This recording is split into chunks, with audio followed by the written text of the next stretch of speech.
Well, thank you very much, my dear colleague from California and our distinguished member of Congress, Barbara Lee. And I don't think of any other member who's made more trips and taken more people and influenced this change in policy in the United States Congress than Barbara Lee. I've had the pleasure of traveling to Cuba on 6 different mission trips, and each one of them has been very interesting. One with my constituents in Santa Cruz, California, who have a sister city relationship with an area called Guamá, and it looks much like the California coastline, and very interesting area of trying to help rural people with better connection with learning about their rural delivery of medicine, which far exceeds the way we treat rural people in this country, and learning from them how we might be doing a better job, at the same time improving the facilities they have and things like that, just the cultural exchange. And I find that every time I'm there, whether it's Havana or other parts of Cuba, that there's always kind of a curiosity of learning about another country, a very well-educated country, a sophisticated country, yet a very, very poor country. I was a Peace Corps volunteer in Latin America, in Colombia. I lived in barrios without water and without lights, and people in Cuba might have access to water and lights, but the living conditions that they live in are really, really restricted, and some of the conditions in Havana are the greatest poverty I've seen in the world.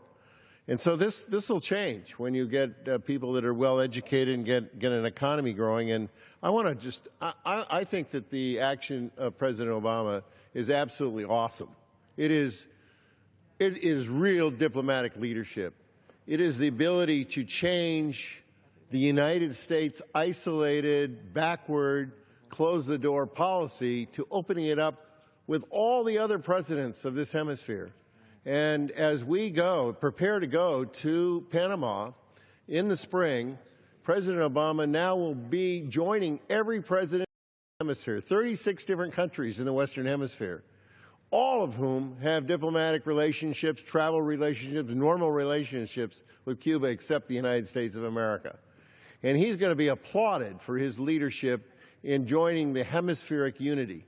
When you think about the opportunities of this hemisphere, we can get along in this hemisphere in 3 languages, in Spanish, English, and Portuguese, a little bit of French.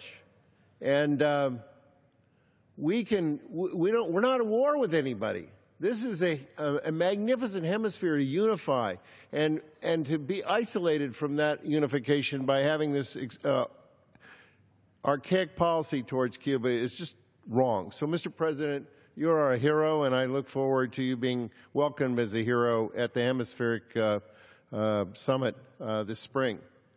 I would also like to say I'm a ranking member on the Agriculture Subcommittee of Appropriations, and this is an opportunity for 11 million people living in Cuba to really get, and hungry, and really hungry.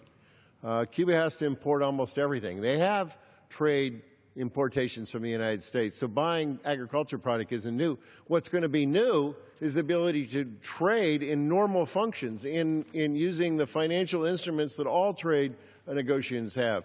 It is very difficult to export to Cuba because of the requirements that we make in the United States. We're not allowed, as Americans, to use credit cards or to get credit. All the other countries can. So what happens is these other countries are taking away market share where we could be in there with our products.